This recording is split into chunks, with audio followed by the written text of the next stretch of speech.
He arrived at his own wedding rehearsal in muddy shoes, straight off a campaign stop, with dirt still on the cuffs of his trousers. The bride said nothing. She had already learned, in the 3 weeks since he proposed, that the campaign came first, and that saying so out loud would not change it. That was the first day of a marriage America would later call one of the great love stories in presidential history.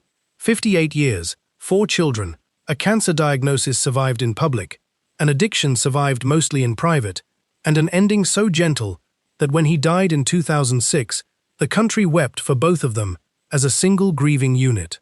That is the version that survived. Ask about the 25 years before he became president, the years nobody put on the campaign literature, and the story gets considerably harder to tell. It starts in 1948, and it starts with a lie of omission, so ordinary that nobody involved would have called it a lie. Elizabeth Bloomer Warren was 30 years old, divorced, working as a fashion coordinator at a Grand Rapids department store, when a young lawyer named Gerald Ford began courting her. He did not tell her, at least not with any urgency, that he intended to run for Congress that fall. He let her find out gradually, the way you let someone find out about a mortgage.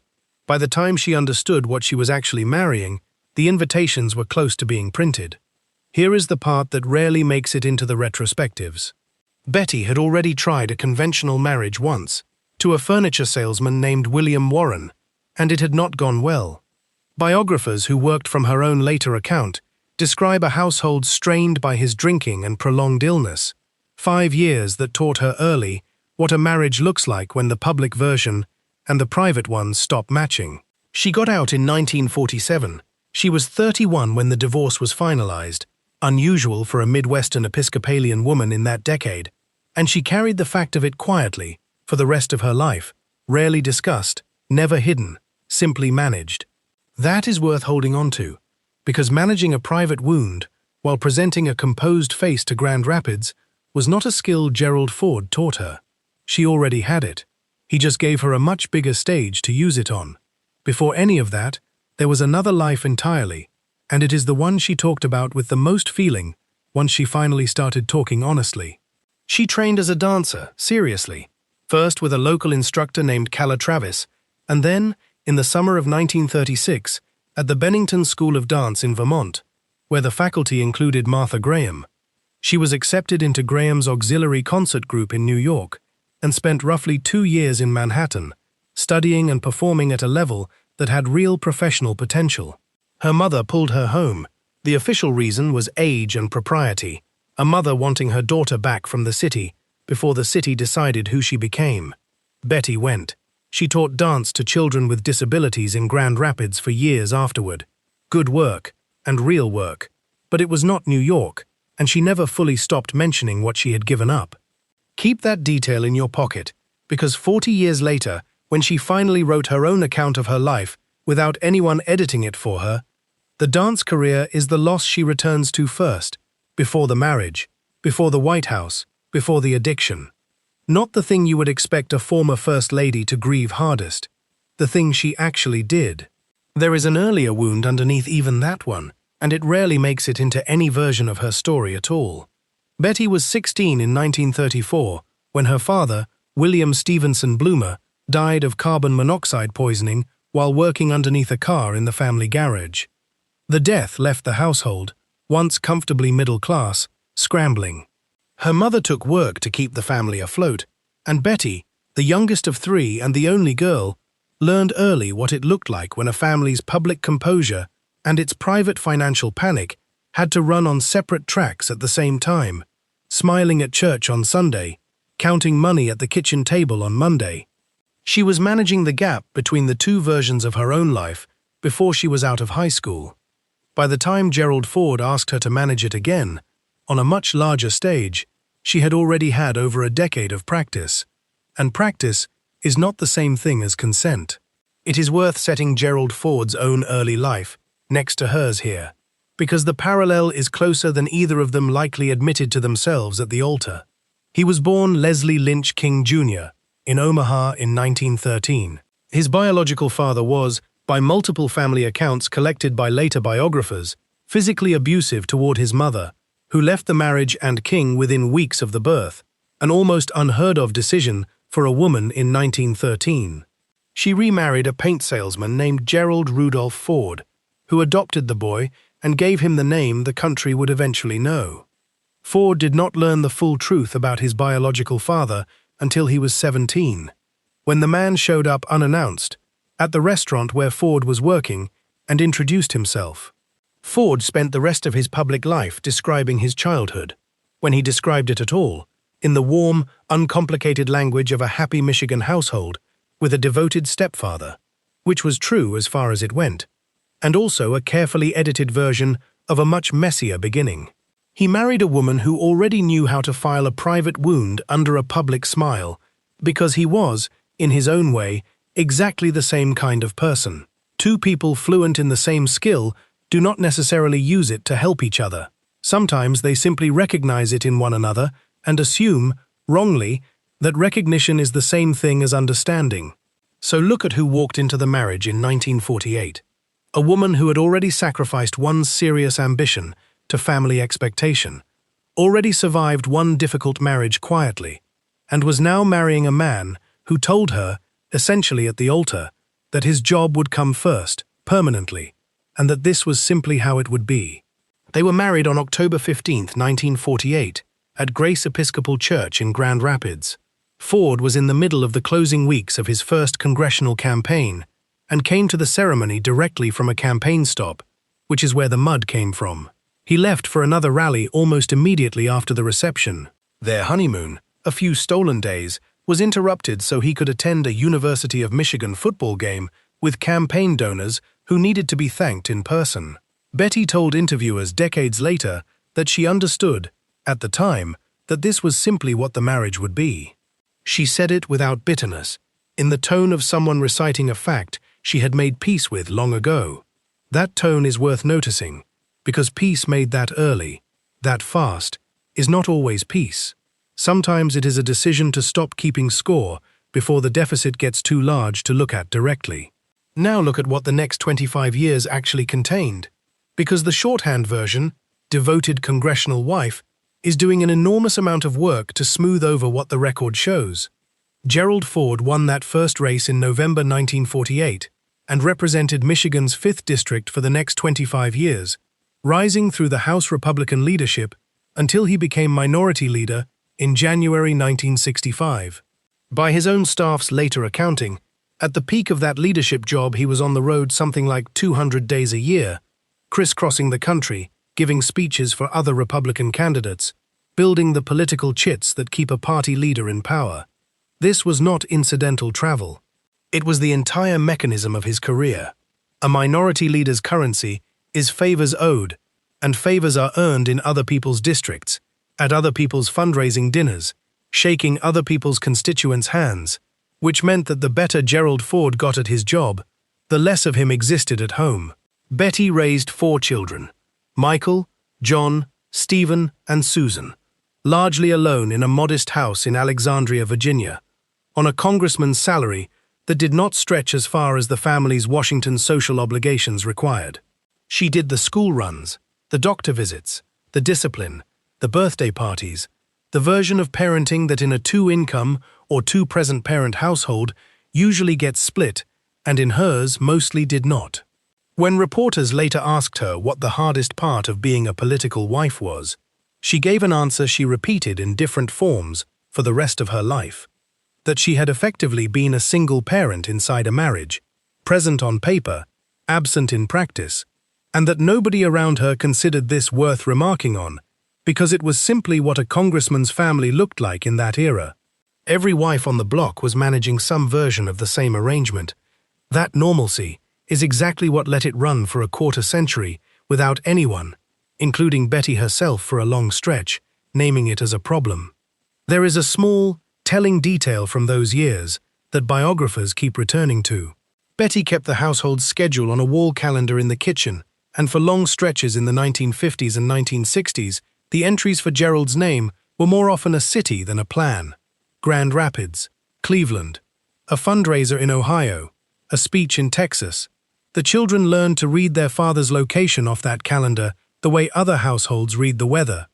He called most nights he could, when the difference in circuit-switched long-distance phone lines allowed it, and he wrote her constantly long, affectionate letters from hotel rooms, which is part of why nobody, including Betty for years, would call what was happening neglect in any dramatic sense.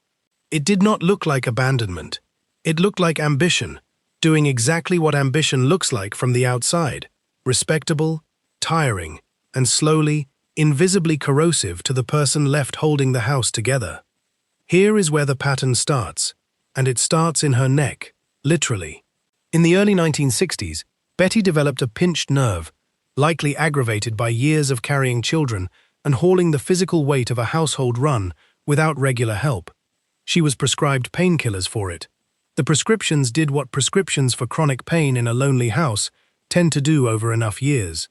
They did not solve the underlying problem, because the underlying problem was not physical.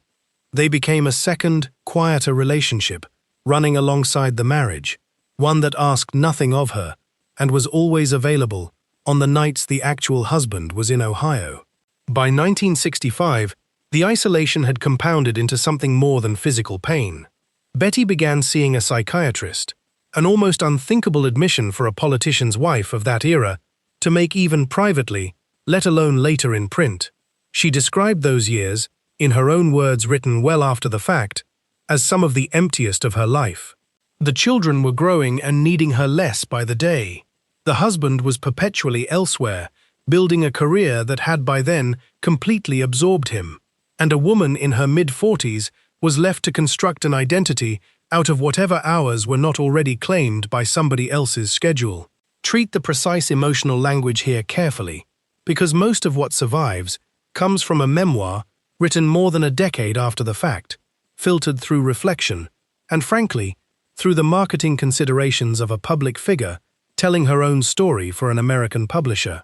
But the underlying pattern, the pills, the therapy, the description of emptiness, is corroborated independently across multiple biographers, White House physicians, and family members interviewed over the following decades, and it does not move no matter which account you read. What changes between tellings is only the amount of blame she was willing to assign, and to whom. Watch what the children later said about it, because it is one of the more reliable pieces of testimony in the whole record, coming from people with nothing to sell and no campaign to protect. Susan Ford, the youngest, spoke publicly years afterward about growing up in a house where her mother functioned, competently, visibly, on the surface, while quietly disappearing into medication and drink behind a bedroom door that stayed closed longer and longer as the decade wore on. Susan's account was not an accusation. It was closer to a description of weather, the way children describe a house they grew up in, without fully understanding, at the time, that the climate was not normal. Holidays are where the arrangement showed most clearly, because holidays are when absence is hardest to disguise as work. Ford's staff calendars from the leadership years show a pattern biographers have noted more than once: Thanksgiving trips home to Grand Rapids that doubled as district events, Christmas breaks shortened by January legislative sessions that needed advance preparation, summers structured around fundraising swings through other members' districts rather than family vacations. Betty hosted the holidays functionally alone for years running: 4 children, a full table, and an empty chair that was sometimes filled at the very end of the day by a husband arriving from an airport still in his suit. She told friends, later, that she stopped counting on him being present for any specific date, and instead simply hoped, quietly, that he would make it before the children noticed the chair had stayed empty through dinner. That is not a dramatic sentence. It is a small, exhausting, repeated one, which is exactly the kind of sentence a 25-year erosion is actually made of. Nobody leaves a marriage over a single missed Thanksgiving. Nobody built an addiction over a single missed Thanksgiving either. It takes hundreds of them, arriving so gradually that by the time the pattern is visible, it no longer feels like a pattern. It feels like a personality, hers, quiet and capable, and never quite all the way present in her own house. So here is a fair question, and it deserves both readings, not just the sympathetic one. Was Gerald Ford neglecting his wife, or was he simply doing the job he was elected to do, in an era when congressional leadership genuinely did require that kind of travel? and when almost every political marriage of that generation ran on the identical arrangement. The second reading has real weight, and it should not be dismissed just because the first one makes a better thumbnail. Ford was, by every account including hers, a decent and faithful husband in the narrowest sense. There is no equivalent in this story of a Gloria Swanson, no parallel household, no public scandal of infidelity, none of the tabloid material that fuels most stories in this genre. He wrote to her constantly from the road, called when the phone lines allowed it, and by most measures took the job of being a congressman as seriously as the job of being a father, which is exactly the problem, because a marriage does not require infidelity to hollow itself out. It only requires one person absorbing all the presence and the other absorbing all the absence, year after year, until the absorbing itself quietly becomes the whole relationship. Betty never once, in decades of interviews, accused her husband of an affair. What she accused him of, gently, and only once she was safely on the other side of it, was simply not being there, for a quarter of a century, while she quietly became someone who needed a pill to get through an ordinary Tuesday evening, alone in Alexandria. Then, in 1973, the arrangement she had been managing for 25 years detonated in a direction nobody in the family had chosen or asked for. Spiro Agnew resigned as vice president that October, under his own unrelated corruption charges, and Richard Nixon, needing a replacement Congress could confirm without a fight, picked Gerald Ford, the amiable, uncontroversial House Minority Leader, with no enemies and no scandals attached to his name. Betty's own account of the news is telling, and it is not the account of a proud, thrilled political wife. She and Gerald had a private understanding, repeated to friends for years beforehand, that 1976 would be his last campaign, that after 25 years in Congress, he would retire from public life entirely, and they would finally, have the marriage on ordinary terms, the kind other couples their age had been having for decades. The vice presidency broke that plan without warning. Nobody asked her opinion before the offer was made, and there was no version of it either of them could realistically refuse. 8 months later, it broke completely differently. Nixon resigned over Watergate in August 1974, and Gerald Ford, who had never run on a national ticket, who had never wanted to be president, who had been publicly planning his exit from politics less than a year earlier, was sworn in with almost no transition and no honeymoon period at all. Betty became First Lady overnight, with none of the years of preparation, staff building, and image shaping that usually cushion a presidential transition. She had spent a quarter century absorbing his absence in private, on her own schedule, in her own house, with her own doctor, and her own quiet arrangements. Now the absence became structural, permanent, presidential, watched by the entire country, and it happened in the space of a single August afternoon. What she did next is the part of the story the country actually remembers, and it deserves real credit before we complicate it. 6 weeks into her husband's presidency, in September 1974, Betty was diagnosed with breast cancer and underwent a radical mastectomy. She chose, against the advice of some of her husband's own staff, to make the diagnosis and the surgery public in a level of detail almost nobody in that position had ever offered before. The effect was immediate and measurable. Reported rates of women scheduling mammograms and breast exams spiked in the following weeks, a phenomenon researchers later called the Betty Ford effect, and it is not an exaggeration to say her candor probably saved lives on a scale most First Ladies never come close to touching. The following year, in a nationally broadcast 60 Minutes interview in August 1975, she extended that same candor to premarital sex, marijuana, abortion, and the Equal Rights Amendment, positions well to the left of much of her husband's own party, and delivered them without flinching, at real, measurable political cost to him inside his own party's conservative wing. Here is what almost nobody connects to that candor, and it is worth sitting with for a moment. The same instinct that made her willing to describe a mastectomy on national television in 1974 was the instinct of a woman who had spent 2.5 decades learning exactly how much of herself to disclose and exactly how much to keep filed quietly away. Her openness was not the absence of a private self. It was the presence of a very carefully managed one. She had been curating what the public saw since October 1948. The cancer interview and the 60 Minutes interview were not a woman losing control of her image. They were a woman finally deciding, after 26 years of practice, which pieces of the truth were safe to release, and in what order. The pills were not on that list yet. Neither was the drinking, which by the mid-1970s had become a steady, daily presence, layered on top of the pain medication, two depressants running in parallel through a woman functioning, by every outward measure, at the absolute peak of American public life, hosting state dinners, giving national interviews, standing beside her husband at a podium in front of cameras that were, by definition, looking for exactly the kind of crack she had spent a lifetime learning how to paper over. Weigh that carefully, because it is the hardest fact in her story, and it can genuinely be read two ways.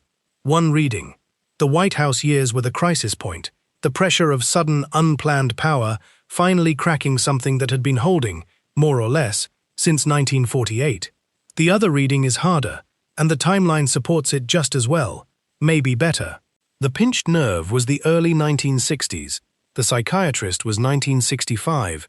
The pattern of medication, layered on isolation, was already fully formed nearly a decade before her husband ever became president, built during years when the cameras were pointed almost nowhere near her. The White House did not create the problem. It simply removed the last remaining excuse to hide it, because a First Lady's schedule, medical file, and public appearances are watched more closely than a congressman's wife's ever were, and the private management system she had built for herself over a quarter-century, the closed door, the quiet refill, the composed face at dinner, was for the first time operating in conditions it had never been designed to survive. Before any of that resolved, there was a presidential campaign to run, and Betty ran a considerable part of it herself. Through the fall of 1976, she crisscrossed the country independently of her husband's own schedule, appearing at rallies where volunteers wore buttons reading, "Vote for Betty's husband," a slogan the campaign leaned into because internal polling showed her personal approval running ahead of his for much of the race. The same candor that had alarmed the party's conservative wing a year earlier had, by election season, become an asset large enough that strategists built events around her specifically. It is a strange kind of vindication to sit with.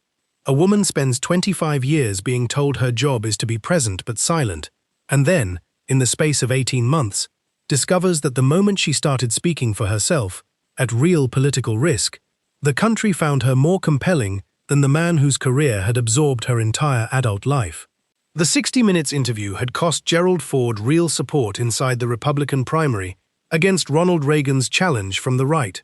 The conservative newspapers ran editorials suggesting he ought to publicly correct his wife, and the campaign received enough hostile mail about her ERA and abortion comments that staff kept a separate file for it. He never asked her to walk any of it back. That restraint, in the middle of the closest presidential race in a generation, is one of the genuinely admirable facts in this story, and it belongs in the record next to everything else. Gerald Ford lost the 1976 election to Jimmy Carter by a narrow margin, and the family returned to private life in January 1977, to a new house in Rancho Mirage, California. This is the part of the story the campaign biographies and the tribute documentaries tend to skip past quickly, on the way to the happy ending, and it deserves the opposite treatment, because it is where the marriage actually surfaces and shows its work. Out of the White House, out of the schedule that had at least given her days an external structure and a public audience to perform composure for, Betty's drinking and pill use accelerated without the pressure valve of a national stage to hold her together. Staff and family who saw her in this period described someone increasingly unsteady in the afternoons, slurring at times, missing appointments, a private unraveling happening in a house that, from the outside, still looked like a storybook retirement. By early 1978, her family had become alarmed enough to act, and what they did next is now considered one of the earliest prominent interventions in American public life, years before the format became a familiar television staple. The months leading up to it, in late 1977 and early 1978, are described consistently enough across independent sources to trust the shape of them even where individual details vary. Staff and friends who saw her at a family ski trip to Vail that winter later described slurred speech in the early afternoon, a noticeable hand tremor she attempted to hide by keeping her hands in her lap during photographs, and missed appointments that had to be quietly rescheduled and explained away as exhaustion. None of it was named at the time. Everyone around her had spent so many years accommodating a slightly diminished version of Betty Ford that the diminishment itself had become part of the furniture, the same way the empty side of the dinner table had become part of the furniture in Alexandria 2 decades earlier. Her daughter Susan, then in her early 20s, along with a family friend and several physicians including Dr. Joseph Persh, a specialist in chemical dependency, sat Betty down on April 1, 1978, in the family's Rancho Mirage living room, and confronted her directly with the pattern everyone around her had been quietly absorbing and excusing for years. Gerald Ford was present for it, in the room, for the first time in the marriage forced to sit still and listen to an accounting of exactly what 25 years of his absences had cost, delivered not by his wife, but by his own children. According to Betty's own later account, her initial reaction was fury, not gratitude, a sense of betrayal that the people closest to her had been coordinating behind her back for weeks, planning a confrontation without including her in the planning, which is, if you sit with it, its own quiet echo of the entire marriage, a woman finding out, again, after the fact, that decisions about her life had already been made by the people around her before she was brought into the room. She entered treatment at what was then the Long Beach Naval Regional Medical Center in April 1978, publicly, at a time when addiction treatment for a public figure, let alone a former First Lady, was almost never disclosed at all, let alone announced. Now here is where the two versions of her life actually diverge in the historical record, and it is worth reading them side by side, because the gap between them is itself a kind of evidence. In 1978, still close to the intervention, Betty published her first memoir, The Times of My Life, written with a co-author and shaped, by her own later admission, with real care about what could and could not yet be said out loud. It covers the marriage, the White House years, the mastectomy, and the beginning of her recovery, in careful, largely generous language. Gerald Ford appears in it as a devoted, if often absent, husband, a man doing his duty. The decades of loneliness are present in the text, but softened, described more as circumstance, something that simply happened to both of them, than as something anyone specifically chose or could have chosen differently. 9 years later, in 1987, she published a second memoir, Betty, A Glad Awakening, and the difference in tone between the two books is itself worth treating as primary evidence, not just as a stylistic shift. The second book is considerably more direct about the years of isolation, the resentment that had built up underneath the composed public marriage, and the specific mechanics of how she came to depend on medication in the first place. She wrote more plainly, this time, about feeling as though she had raised 4 children essentially by herself, while married to a man who was, functionally, a full-time employee of the Republican Party, present in the house the way a boarder is present, courteous, affectionate on the weekends, and gone by Monday morning. She wrote about the years in the 1960s when the emptiness of the house and the repetitiveness of managing everyone else's needs left her feeling, in her own later description, like she had lost track of who she was outside of the roles other people needed her to play at any given hour. Read the first book, and you get the story a former First Lady was comfortable putting her name on 9 years into a marriage the public had already decided to love. Read the second, and you get considerably closer to the story underneath it, written by a woman with nearly a decade of sobriety behind her, and considerably less invested in protecting anyone's version of events, including her own earlier one. Founding the Betty Ford Center in 1982, 4 years after her own treatment, is usually presented as the redemptive final act of the story, the tidy bow, and in the sense that it genuinely helped an enormous number of people, it was. But look closely at what she built it around, because the design choices are not incidental.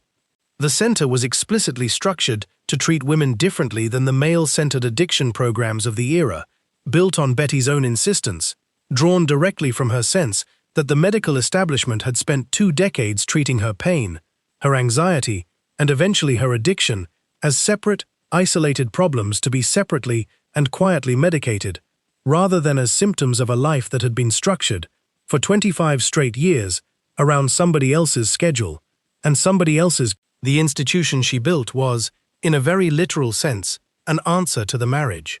It treated, at scale, for tens of thousands of other women, the exact isolation nobody had ever formally treated in her, back when it would have mattered most, back when the only prescription anyone thought to write was for the pain in her neck. Gerald Ford lived another 24 years after leaving the White House, and by nearly every account of that later period, the marriage genuinely did improve, in a way that deserves acknowledgement rather than cynicism. He was home.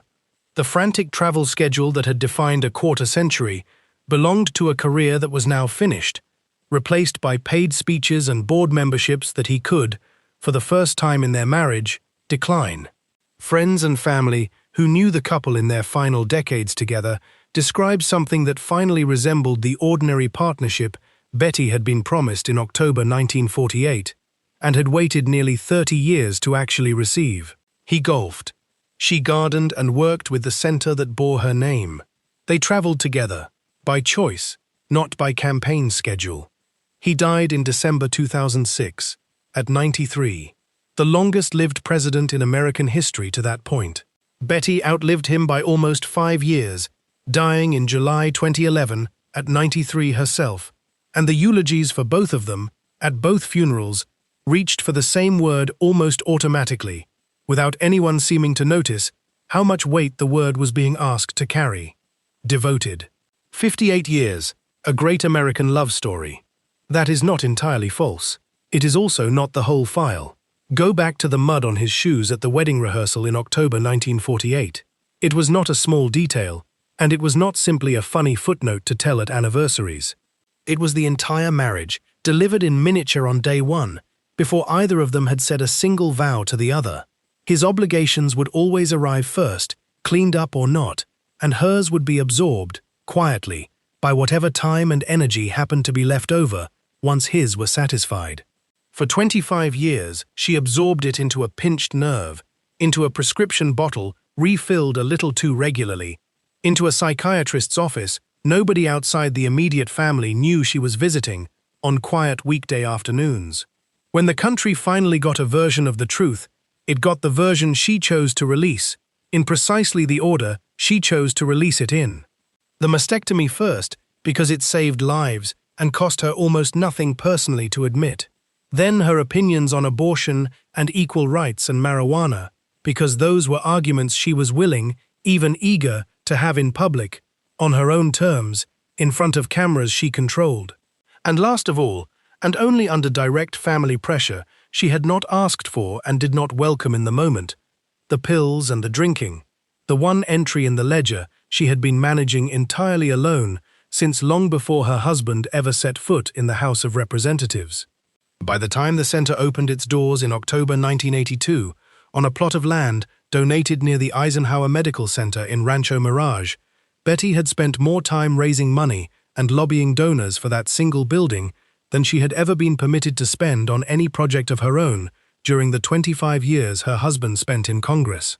Colleagues who worked with her on the fundraising describe a woman who ran the effort with the same discipline she had once applied to running a congressman's household on his absent schedule, except that this time every decision was hers, made in rooms she controlled, on a timeline nobody else was allowed to override for a rally or a fundraiser 3 states away. Patients who went through the program in its early years, some of them public figures themselves, later credited Betty personally, not just the institution, with a bluntness in the treatment approach that came directly from her own experience of being managed politely around for 2 decades rather than confronted honestly. She built into the program's design the exact conversation nobody had been willing to have with her until her own children forced it in a living room in 1978, and she made sure it happened for other women years sooner than it had happened for her. Gerald Ford has a presidential museum in Grand Rapids with his name carved over the door, decades of his career preserved in glass cases for schoolchildren to walk past on field trips. His wife built the institution that treats the thing the marriage actually cost her, and unlike almost everything else in her life for the first 40 years of it, that one, finally, she built on her own terms, under her own name, and she is the one who decided, at last, exactly what went into the file, and exactly when the rest of the country was allowed to read it.